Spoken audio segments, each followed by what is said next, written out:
રાત દિવસ અવિરત બેફામ બનીને રાજ્યના સામાન્ય નાગરિકોના મકાનો તોડી રહેલી ભારતીય જનતા પાર્ટીની સરકારે અમને ધારાસભ્યોને જો કેવા અદ્ભુત ટકાટક રહેવા માટેના આ મકાનની વ્યવસ્થા, આ 3-4 BHKના ફ્લેટ્સની વ્યવસ્થા કરી આપી છે. તમે જુઓ બરાબર. રાજ્યના સામાન્ય ગરીબ માણસો માટે ઝૂંપડા અને ચાલીઓ સિવાય આશરો નથી એવા હજારો લોકો છે અને આ ગરીબોના ઘર પણ તોડી રહ્યા છે કોમનવેલ્થના નામે અને અન્ય કહેવાતા વિકાસના પ્રોજેક્ટના નામે.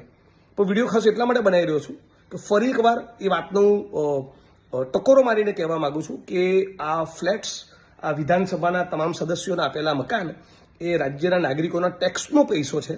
એટલે ગાંધીનગર તમે કોઈ પણ પ્રશ્નની રજૂઆત કરવા માટે સચિવાલય આવો અને તમારે ક્યારેક પણ રોકાવાનો પ્રશ્ન હોય તો સીધો કોઈ પણ ચિંતા કર્યા વગર તમારું એક આઈડેન્ટિટી કાર્ડ લઈને સીધા મારા MLA ક્વાર્ટર પર આવી જવું. એના દરવાજા કાયમ તમારા માટે ખુલ્લા છે. રાત્રે 12 વાગે પણ તમે આવશો તો અહીંયા તમને રહેવાની વ્યવસ્થા મળશે અને તમારું આઈડેન્ટિટી કાર્ડ લઈને આવવું અને મહેરબાની કરીને કોઈ વ્યસન નહીં કરવું. બાકી આ મારો ફ્લેટ નથી, આ મારું ક્વાર્ટર નથી, આ ગુજરાતના નાગરિકોનું ક્વાર્ટર છે. તમારા ટેક્સના પૈસેથી મારો પગાર થાય છે.